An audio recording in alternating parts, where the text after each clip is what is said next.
రాష్ట్ర ముఖ్యమంత్రి తెలుగుదేశం పార్టీ జాతీయ అధ్యక్షులు నారా చంద్రబాబు నాయుడు జన్మదినోత్సవ సందర్భంగా ఆదివారం జిల్లా తెలుగుదేశం పార్టీ కార్యాలయంలో రాష్ట్ర cooperative oil seeds growers federation chairman, జిల్లా తెలుగుదేశం పార్టీ అధ్యక్షులు గండి బాబ్జీ అధ్యక్షతన వేడుకలు ఘనంగా జరిగాయి. ఈ సందర్భంగా ఆయన మాట్లాడుతూ సీఎం చంద్రబాబు 75 ఏళ్ల వయసులో యువకునిలా పనిచేస్తున్నారన్నారు. సీఎం చంద్రబాబు పుట్టినరోజు సందర్భంగా మెగా డిఎస్సికి నోటిఫికేషన్ విడుదల చేయడం జరిగిందన్నారు. అనంతరం శాసనమండలి విప్ వేపాడ చిరంజీవి మాట్లాడుతూ సంక్షోభాన్ని అవకాశాలుగా మార్చుకునే వ్యక్తి చంద్రబాబు అని కొనియాడారు. చంద్రబాబును జైల్లో పెడితే 79 దేశాలలో ప్రజలు రోడ్లపైకి వచ్చారన్నారు. టీడీపీకి ఒక రూపాన్ని తెచ్చిన ఘనత చంద్రబాబుకే దక్కుతుందని అన్నారు.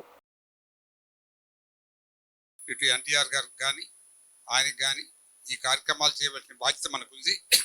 అందులో భాగంగానే ఈవేళ ఈ మన నాయకుడి యొక్క పుట్టినరోజు జరిపించుకుంటున్నాం. ముఖ్యంగా మీ అందరికీ తెలిసిన విషయాలు అయినప్పటికీ కొన్ని విషయాలు మీరు జ్ఞాపకం ఉంచుకోవాలి. ఆయన వయసుకి తగ్గ పని చేస్తున్నాడా, మించి పని చేస్తున్నాడా అని ఆలోచన చేస్తే ఈవేళ 75 సంవత్సరాల మనిషి ఎవరు ఇంట్లో పడుకుంటారు. మరి యూరప్ వెళ్ళాడంటే పక్కాగా మనం 4-5 చొక్కాలు కోట్లు వేసుకుని మనం తిరగలేము.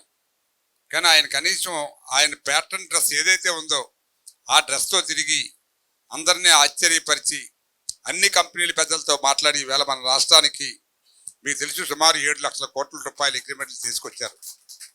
ముఖ్యంగా ఈవేళ మన ప్రభుత్వానికి కానుకిచ్చినట్టు లెక్క. మరి మేసారి తెలిసి ఉంటుంది, సుమారు 18,000 16,000 అన్నారు, కానీ ఈవేళ 18,000 ఉద్యోగాల నోటిఫికేషను ఈరోజే ఇచ్చారు చంద్రబాబు నాయుడు గారికి. అది కానుగా ఇచ్చినట్టు లెక్క అని చెప్పి నేను అభిప్రాయపడుతున్నా. ఎందుకంటే చాలా రోజుల నుంచి ఈ డిఎస్సి పెండింగ్ అయిపోయింది. గత 10 సంవత్సరాల నుంచి కూడా ఎటువంటి టీచర్ పోస్టు తీయలేదు. సో ఈవేళ అది మొదలుపెట్టారు. ఇదే కాకుండా అన్ని డిపార్ట్మెంట్లో ఉన్న ఉద్యోగాలు కూడా రాబోయే రోజుల్లో వేస్తారు. మన యువతకి అవకాశం వచ్చినప్పుడల్లా కూడా వారిని నియమించుకోవడానికి అవకాశం జరుగుతుంది.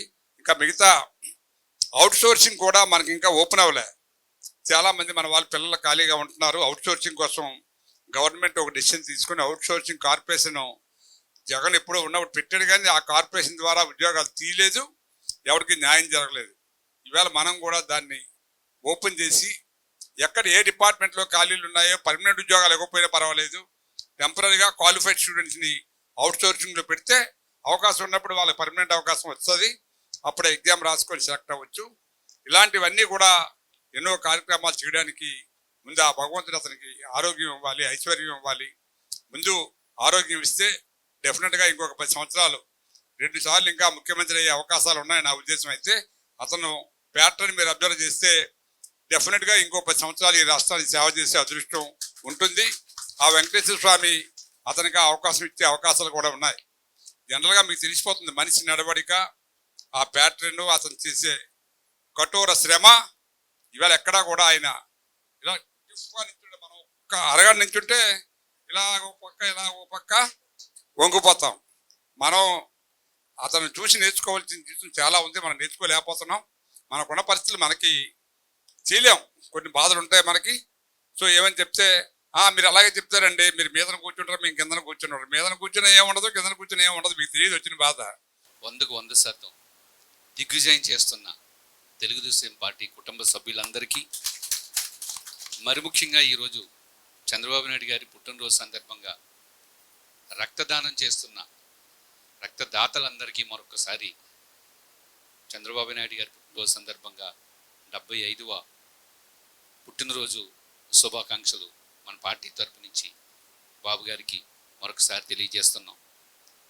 ఇంకా వక్తలందరూ చక్కగా మాట్లాడారు. ఈ సందర్భంగా చంద్రబాబు నాయుడు గారి గురించి మీకు అందరికీ తెలిసిన అంశాలే అయినప్పటికీ ఒకసారి మనం మననం చేసుకోవాల్సిన అవసరం ఉంది. రాష్ట్రం సంక్షోభంలో ఉన్నప్పుడు ఆ సంక్షోభాలను అవకాశాలుగా మార్చుకోగలిగిన ఏకైక వ్యక్తి, ఆంధ్రప్రదేశ్ రాష్ట్రానికి ఒక విజన్ ఉన్న నాయకుడు, ఆంధ్రుల యొక్క గౌరవాన్ని, ఆంధ్రుల యొక్క స్థానాన్ని, తెలుగు ప్రజల యొక్క స్థానాన్ని ప్రపంచంలో నెంబర్ 1 స్థాయికి తీసుకువెళ్ళాలి అని కలలుగనే వ్యక్తి శ్రీమాన్ నారా చంద్రబాబు నాయుడు గారు. చంద్రబాబు నాయుడు గారు అంటే అందరికీ గుర్తొచ్చేది విజనరీ. ఏంటి ఆయన విజనరీ? మనందరికీ తెలుసు. మొన్న 52 రోజులు ప్రతిపక్షంలో మనం ఉన్నప్పుడు 52 రోజులు చంద్రబాబు నాయుడు గారిని జైల్లో పెడితే ప్రపంచవ్యాప్తంగా 79 దేశాల్లోని ప్రజలంటే సామాన్య వ్యక్తులు కాదు, లక్షల కొద్దీ జీతాలు తీసుకునే ఐటీ నిపుణులందరూ రోడ్డు మీదకి వచ్చి చంద్రబాబు నాయుడు గారి యొక్క అక్రమ అరెస్టును ఖండించారు అంటే అర్థం అది చంద్రబాబు నాయుడు గారి యొక్క విజన్.